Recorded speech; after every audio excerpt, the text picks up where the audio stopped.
Сәлеметсіңдер ме балалар? Бізде бүгін математика сабағы 3-ші сынып 2-ші сабақ. Тақырыбы разрядтық қосылғыштардың қосындысы. Балалар, разряд дегеніміз сандағы цифрдың орны. Егер 43 санын разрядтық қосылғыштарға жіктейтін болсақ, 40 қосу 3 болады. Мұндағы 3 бізде бірлік, 4 бізде ондық болып табылады. Ал керісінше жазатын болсақ 34 деп, мұндағы бізде бірлігіміз 4 болады, ондығымыз 3 болады. Яғни қараймыз, бірінші жазылған санда 3 бізде бірлік болатын болса, екінші жазылған санда бізде 3 ондық болып тұр. Ал 4 саны бізде бірінші жазылған санда ондық болғандықта ондық болып тұр. Ал екінші жазылған санда бізде бірлік болып тұр. Яғни қайталап айтамын, разряд дегеніміз сандағы цифрдың орны. Бірінші есеп. Шөл далада жауын-шашын аз түскендіктен онда ерекше өсімдіктер өседі. Ондықтар мен бірліктері жоқ 3 таңбалы сандарды тауып, оларды жаз. Сонда сен Қазақстанның шөл даласында қандай өсімдіктер өсетінін білетін боласың. Яғни ондықтар мен бірліктері жоқ бізде 300, 600, 400, 800 деген сандар. 708 деген бізде жатпайды, себебі бірлігі 8 болып тұр. Енді Қазақстанның шөл даласында бізде сексеуіл, беттеге, тіккен және жүзген деген өсімдіктер өседі екен. Екінші есеп. Жүздікті үлкен шаршымен, ондықты кіші шаршымен белгіле. 100 санында неше ондық болса, сонша кіші шаршының суретін сал, немесе жапсыр. 100 санында бір жүздік бар, үлкен бір шаршы сызамыз. 100 санында 10 ондық бар. Оны кішкентай 10 шаршы сызып шығамыз. Жаңа біз айттық, разряд дегеніміз сандағы цифрдың орны. 135 санында 3 разряд бар. Жүздік, ондық, бірлік. Яғни 5 бізде бірлік, 3 ондық, 1 жүздік болып табылады. Бұл санды разрядтық қосылғыштардың қосындысы түрінде көрсетуге болады. Яғни 100 қосу 30 қосу 5 деп. Енді 135 сантиметрді разрядтық қосылғыштарға бөліп қосатын болсақ, 100 сантиметр, 30 сантиметр, 5 сантиметр деп жазады. Оның орнына, яғни біз өлшемділіктерді білеміз. 100 сантиметр дегеніміз ол 1 метр, яғни 1 метр қосу 30 сантиметр дегеніміз ол бізде 3 дециметр деп жазамыз.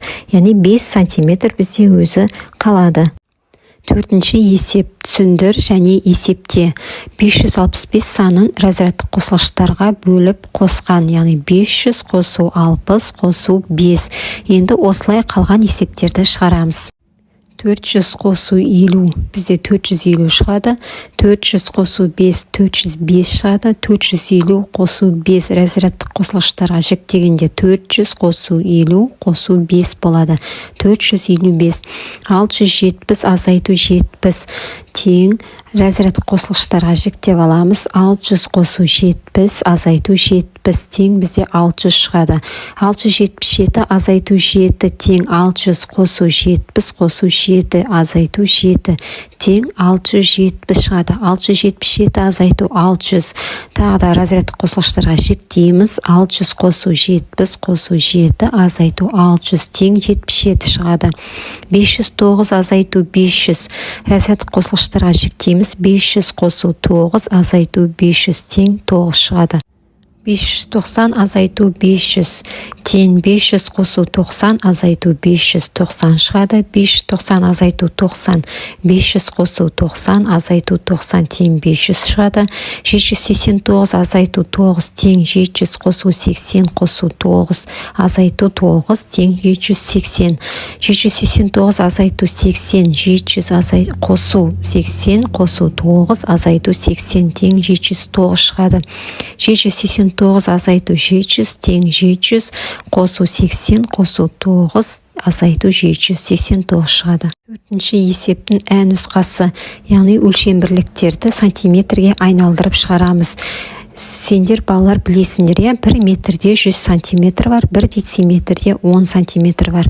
Енді 4 метр дегеніміз 400 сантиметр, қосу 5 дециметр дегеніміз 50 сантиметр, тең 450 сантиметр шығады. Осылай барлық есептерді шығарамыз. Балалар естерінде болсын, өлшем бірліктер әртүрлі болған жағдайда қоса салмаймыз. Барлық өлшем бірліктерді бір өлшем бірлікке айналдырып барып қосамыз. 5-ші есеп. Сандарды разрядтық қосылғыштардың қосындысы түрінде көрсет. 354 тең 300 қосу 50 қосу 4, 642 тең 600 қосу 40 қосу 2, 438 тең 400 қосу 30 қосу 8, 571 тең 500 қосу 70 қосу 1, 634 тең 600 қосу 30 қосу 4, 829 тең 800 қосу 20 қосу 9. 6-ші есеп. Есепті шығар. Метеоролог бір ай бойы ауа температурасының көрсеткішін 200 рет, бұлтты күнді 40 рет, ал жауын шашынды 5 рет белгіледі. Ол барлығы қанша мәлімет жинады? Шартын құрып аламыз. Ауа температурасының көрсеткішін 200 рет, бұлтты күні 40 рет, жауын шашынды күні 5 рет жинады мәліметті. Барлығы мәліметті неше рет жинады? Шешуі. Барлығын табу үшін қосамыз. 200 қосу 40 қосу 5, оны 200-дік, 4 ондық, 5 бірлік деп аламыз. Сен 245 рет мәлімет жинады. 7-ші есеп. Сан сәулесін сыз, теңсіздікті таңда. Сан сәулесінде оның шешімдер жиынын белгіле. Кез келген 5 мәнді жаз. Мен бірінші теңсіздікті таңдадым. Ең әуелі сан сәулесін сызып аламыз. 200-ден бастап 200-ден үлкен болған сандардың барлығын жазып шығамыз. Енді осы сан сәулесінен 5 санды таңдап аламыз. Мен 300, 450, 560, 700, 780 сандарын таңдап алдым. Сол таңдалған сандарды X-тің орнына жазып шығамыз. 8-ші есеп. Қима қағаздағы өрнектерді пайдаланып, тура теңдіктер мен теңсіздіктер құрып жаз. Тура теңдіктер дегеніміз оң жағы мен сол жақтың есептің мәндері тең болу керек. Ал теңсіздіктер дегеніміз мәндері не кіші, не үлкен болады. 9-ші есеп. Көрсетілген өлшем бірліктеріне өрнекте. Бұл жерде бізде килограмм, центнер өлшем бірліктері берілген. Есте сақтаймыз. 1 центнерде 100 килограмм бар.